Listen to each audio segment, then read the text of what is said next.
Hello, my name's Mark Helm. I'm the author of Creating Wealth Through Self-Storage, and I'm the creator of the Storage World Analyzer, the #1 financial analysis software tool in the self-storage industry. And I'm here to tell you it has never been harder to get in the self-storage business than it is today. And I mean really hard. When you have players out there, huge, large, well-capitalized players that are paying 4 and 5 caps and buying them on 4 and 5 caps for self-storage facilities, it's challenging for the smaller investor like us. However, with every challenge comes the opportunity, the space for a real breakthrough, like a quantum leap in whatever you're up to. And here's an opportunity in this industry that if you can figure out how to buy against these larger players, you can make quantum leaps above the other smaller investors. By the time they know what's going on, you've already gotten in and grown your business. That's the type of opportunity that's offered today. And I have found that no matter what business I'm in, no matter what I'm up to, that if I have a framework, a structure in which I can put my business activities into, then I can move quicker than most people. I know exactly where I'm at in the process. I know what's the next step for me. And I have found structures and frameworks work very well. That's why I created the 3-step approach to buying self-storage facilities in today's competitive market. It's literally the process we use to buy self-storage today. However, I want to take the next few episodes, the next few articles, and talk about a framework, a structure that has made the absolute most difference in my life, in my professional career, and in my personal life, and that's Stephen Covey's 7 Habits of Highly Effective People. Now, I don't work for Stephen Covey. I've never been trained by the Covey group on teaching this material. It's just a framework that I have used since the early 90s to grow my business. Literally, every part of my professional career is inside the framework of the 7 Habits of Highly Effective People. Even the name of our self-storage company, Q2 Self-Storage, Quadrant 2 Self-Storage, is inside the framework of the 7 Habits of Highly Effective People. So I want to take the next few blogs and offer this as a particular framework that you can use in your business, no matter where you are in your business, to assist you in getting to the next level. My goal would be to create a distinction and then do some examples of the self-storage business inside the distinction from the 7 Habits of Highly Effective People. And the first one I want to talk about today is quadrant activity. So according to Stephen Covey, all activity, personal, professional, will fall in one of 4 quadrants of activity. Let's go take a look at these quadrants right now. Okay, so here we are at Stephen Covey's 4 quadrants of activity. And if you look across the top, you'll notice urgent and non-urgent activity. And if you look across the side, you'll notice important and then non-important activity. Quadrant 1 is urgent and important. These are the crisis issues. These are the immediate issues that are pushing on you, pressing on you, require your immediate attention. A gate doesn't open and somebody's stuck inside, or a customer can't get in. That's a quadrant 1 activity. An employee calls up and says they're sick and you don't have anyone to cover the facility, and you've got to scramble to figure out what to do. That's a quadrant 1 activity. Activity in this quadrant creates stress, burnout. You always feel like you're in crisis management. Many of us feel like we spend most of our life, our professional life, in quadrant 1 activity. I know we can all relate to this. Quadrant 3 is urgent activity, but it's not important. This is preparing for a meeting in an organization that's not that critical to you and to your professional life, but you've got the meeting today at noon and it's 10 o'clock and you're not prepared for it. So you've got to hustle to get ready and spend some time and calories getting ready for a meeting that's really not that important to you. It's answering emails. It's staying busy. It's in the self-storage business. I see a lot of people over analyzing here, not writing contracts on properties because they don't feel they understand the market or they haven't got 100% of their financing lined up.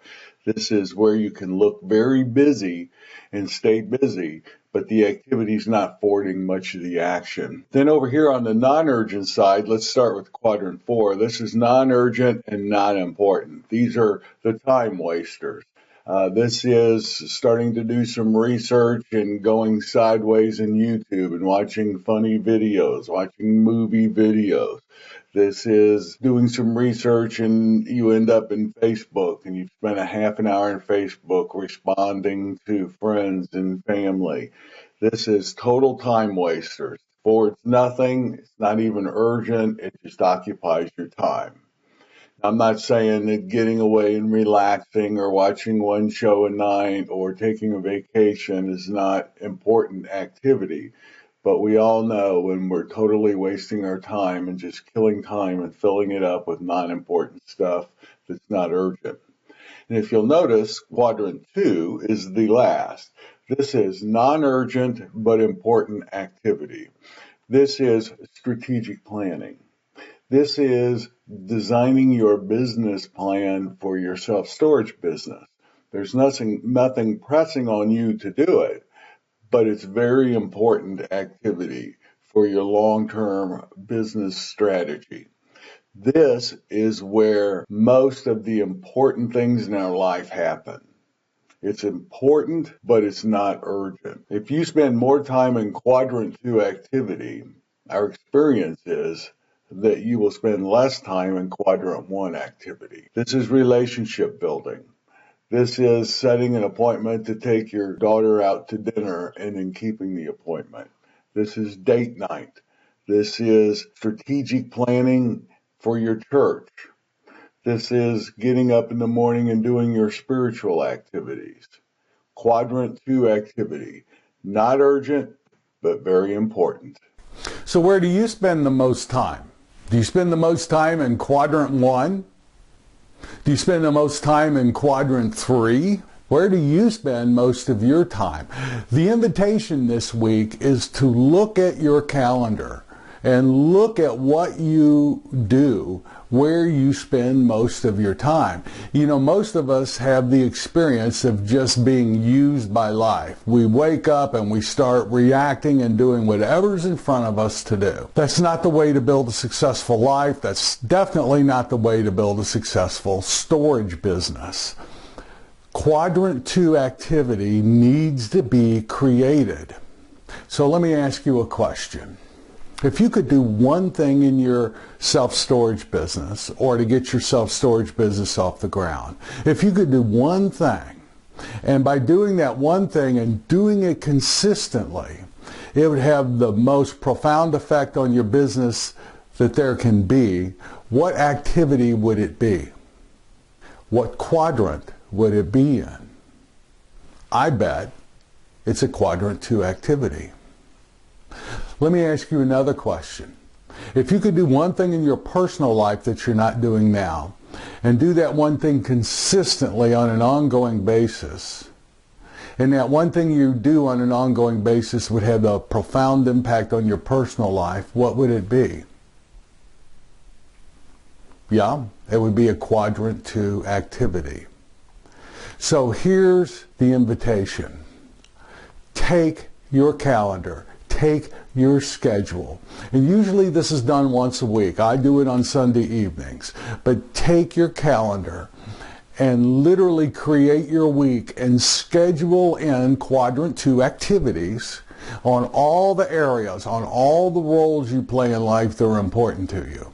Look, quadrant 2 activity is not going to happen unless you create it. It doesn't happen by accident. You have to create it, and then it is an appointment with yourself, and honor that appointment. Look, doing these videos, writing these articles. This is Quadrant 2 activity for me. I don't have to do it. I spend my day growing a self-storage company. That's how I make my living. However, a passion of mine is helping people get going in the self-storage business or helping smaller investors grow their self-storage business.